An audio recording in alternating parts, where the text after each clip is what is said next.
What's up guys, Joe Youngblood with Trager Farms. I'm a habitat specialist with Whitetail Habitat Solutions alongside Jeff Sturgis and the gang. Hope everyone is having a successful season this so far, or at least having fun getting out there.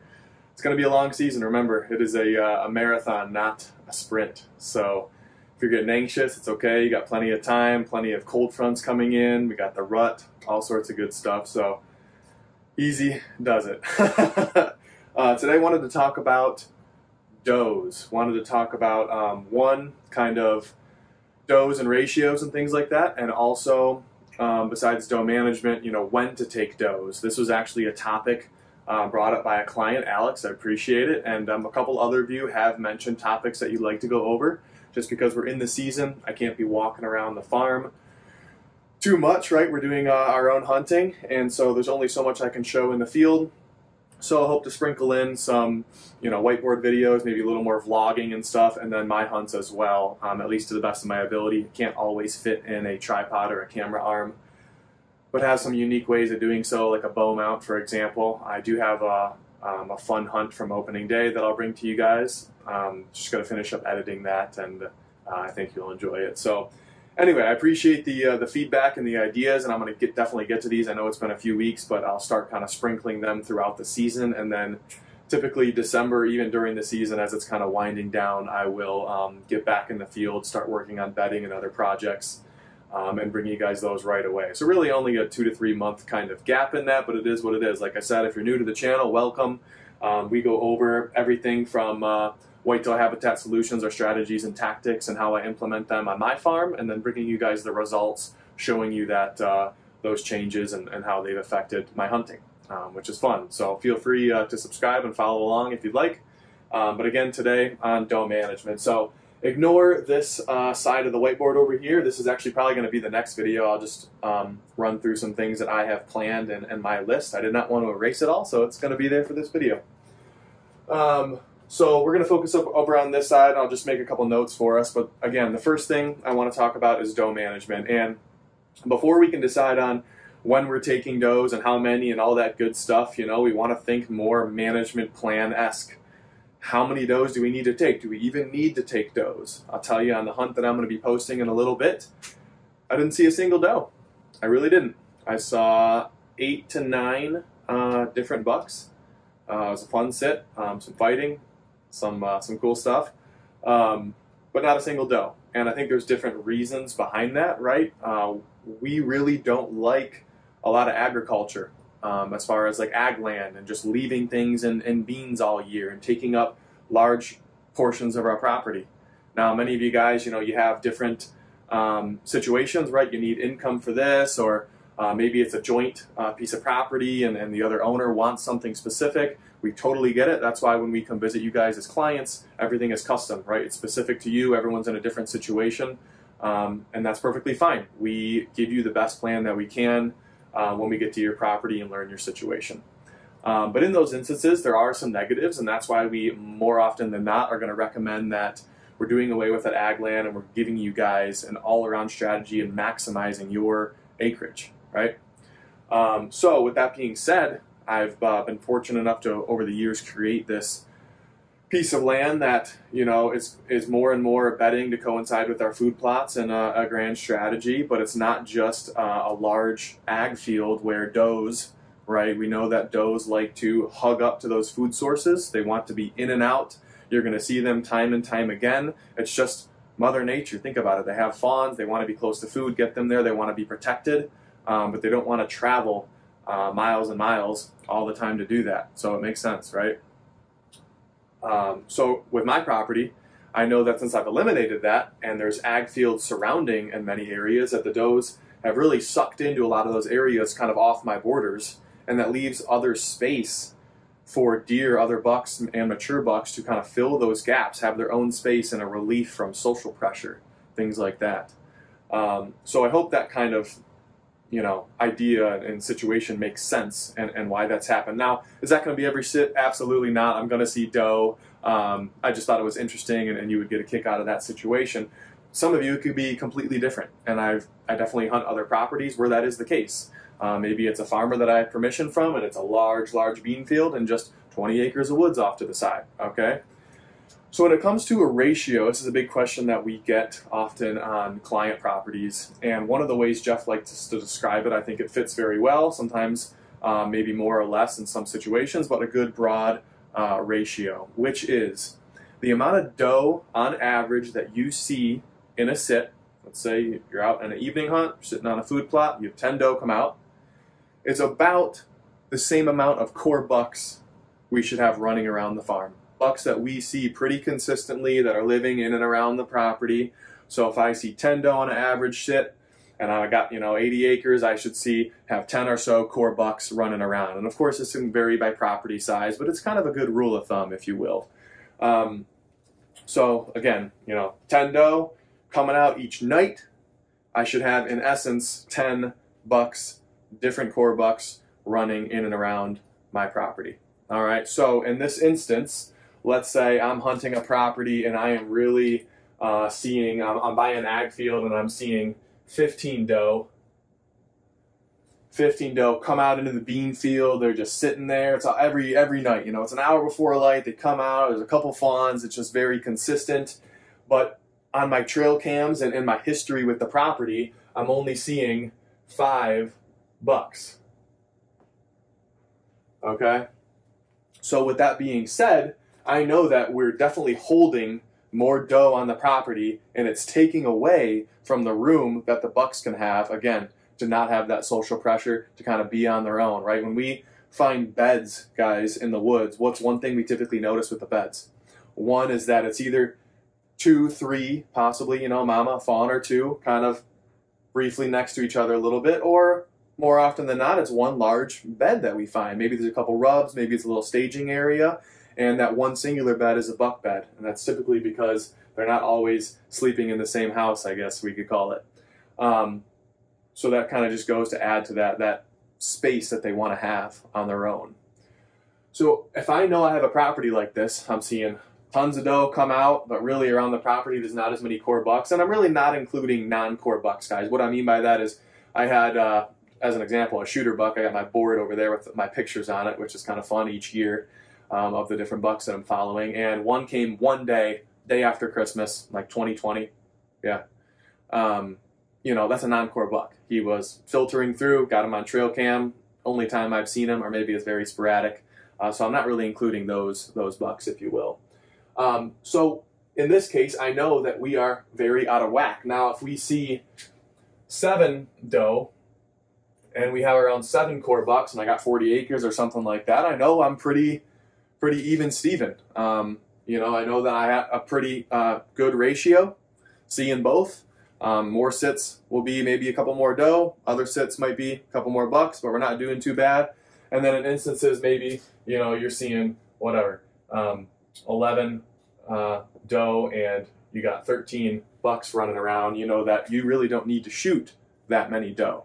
Okay, so for my property, as an example, I start to laugh because sometimes I have some buddies or family and it's like, I want to make memories with them and shoot a lot of deer, but I'm not in a situation on my main specific property to come and blast a bunch of doe. I'm just not. There's not that many, around, and it ultimately causes a little bit more of a ruckus when it comes to chasing the deer that we want to chase and our management plan. You might have a different management plan, or some people might say 2.5-year-olds are fair game, or maybe it's an antler point restriction, and others might say we're 4.5, 5.5 plus. Depends on the area, and it ultimately just depends on your goals. Perfectly fine with that.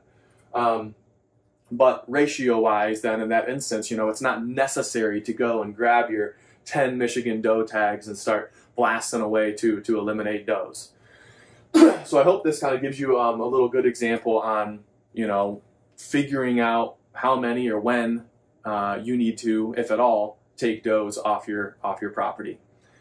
The second part of this discussion is more or less, when to take those. I think that was Alex's actual initial question. And so for me personally, one of two things. One, in Michigan anyway, we have an early antlerless season. It's only for private land. You can shoot doe and you can use a rifle.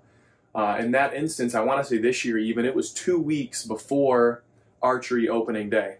And last year, if you saw that video, I'll link it here on the screen, was able to help my dad shoot his first deer, learn most of my hunting from my mom's side, so it was a little different over on my dad's side, but it was amazing. I've always wanted to do that. It was a special day, but we went out for antlerless season, and he shot a doe out of a ground blind, and it was awesome. And that also gave the property about 2 weeks to rest, you know, for things to calm down, and it wasn't an issue. It wasn't an issue at all. So that is an option. I am not for designating doe weekend, you know, right before the pre-rut. You could, and you might get away with it, but my reasoning is why. You have these other opportunities, or maybe your shooters aren't around very much in the early part of the season. That is an option, but I'm not waiting till, you know, October 28th, and then the pre-rut and rut are going to be coming in, you know, and stinking up my property. Even though we do everything we can for scent control, many of you are probably the same. We're still, you know, our skin cells are still falling off. It's still leaving some sort of a trace, regardless. So just bear that in mind. Less intrusive and less amount of time that we're there, the less scent that we're going to be leaving, regardless of any of your beliefs. All right. So with that being said, I personally then try and limit it, and I try and focus more of my doe management towards the latter part of the season. That could be December. Many properties I find are either better in the early season or they're better in the late season for different reasons. That's another video. But in that instance, you probably kind of have an idea, if you've had your property for a little bit of time, on which way your property is leaning. And definitely in the late season, you know, I've worked very hard on bedding and thickening things up, but there are other areas where you're probably familiar, or there's public land or what have you. The deer can absolutely just disappear, and they are never seen again until late season. Not even a trail cam picture, you know what I mean? And that's a little bit more how my property is like, I would say. And for that reason, I will either do doe management then, or I will focus on a different property where maybe it's like that ag field where the doe are filtering out, you know, 10, 15 deer on average at a time. I'll have a nice easy shot, maybe late muzzleloader season or something with a rifle, and I can collect my meat then. I'm typically a 2 deer a year kind of guy. I'm happy with that. It feeds our family, and a little extra maybe to give away to friends and coaches at the gym and all that kind of good stuff. So I love that. That's enough. I don't need much more, and if I had much more, I'd probably donate it to the shelter or something like that. So I would urge you to do a couple of things. One, you know, decide what part of the season is going to work for you. I would stick to early or stick to late based on what you see on your property, and you could go off the intel that you're getting that year from your trail cameras if you decide to use those, and kind of make an off-the-cuff decision. Or maybe you've had the property for a while and you already know, for the most part, when it would be best to do that. So an early season, like early antlerless, or just early in general in the archery season, if you want to designate, hey, you got 3 buddies, this is the weekend we're going to get in, take some doe, and then after that, we're going to hold off. And based on the ratios, you know, let's try and take 5 doe as a group, or let's try and take only 2 or more, whatever the case may be, all right? Or late season, like myself, sometimes I'm not even doe hunting until the last 2 weeks of the season because it didn't pan out the way I wanted and I need some meat in the freezer, and that's perfectly fine as well. Some of you, most of you maybe have, you know, kind of consistent spots, you know, you can do that, whether it's public or private land. All right. And then the other thing I'm going to leave you with when it comes to, you know, actually practicing doe management, let's just say this is a 40-acre property and I have kind of my holding plot and we have a little linear plot on both sides. And so we gear our evening hunts more towards this food plot and holding plot over here. Well, then my goal is to be really, if I'm choosing to do it earlier in the season or maybe in general, just to be less intrusive, okay? So if I have a stand location that's going to be, you know, right here, maybe this is the driveway that gets to the property. Those doe, it's kind of maybe it's a last hour of the night thing, but it's kind of like clockwork. Again, they filter out, they go to that holding plot before they go to, you know, a destination food source like a nearby ag field. They're going to hit here as like a pit stop. And you can take your doe, maybe you can get out the tractor or 4-wheeler. It's very simple. real quick, maybe even before gutting the deer. Throw it on the four-wheeler or the tractor, get it out of there, and do your work over at the base camp or you know, pole barn or whatever it's going to be. And then you are kind of out of the way. Use that machine to kind of disguise a little bit of noise. Again, I know that's some people believe in it and some people don't, and that's perfectly fine. Another video though, and with that, you're just out of there very quickly, and it's not a bunch of, you know, just human movement where the deer don't really know what it is, and it puts them a little more on edge. So that's an option for you. And even if you don't, maybe get a deer cart. Get a cart, throw the deer on. Maybe you only have 500-600 feet, or, you know, a couple hundred yards to get out of there. So it's a quick movement, and you can do it possibly either right after the shot or right at dark, or ultimately right when those deer leave the holding plot to go to the destination food source or the ag field. It's kind of all clear. Wait a half hour if you need to. Let them move on. Many of you probably noticed that you shoot some doe or any deer. I've had this my 2019 buck.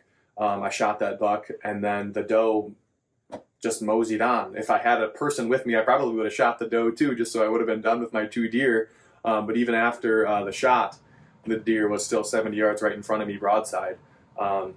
So if that's the case, you know, ultimately it would be nice to let them leave and then get that deer, get out of there, and you're doing the best you can to let the property sit as scent free as possible, and then really saving some of maybe the morning bedding, other staging areas. You don't need to mess those up. I don't find it's really necessary, because those does are always sucked into that food source. It's not necessary to be in some morning spot way back in bedding where we might be bumping other bucks, even if we're not aware about it, and kind of hurting our chances that next week or the following weeks as we get into the prime of the season.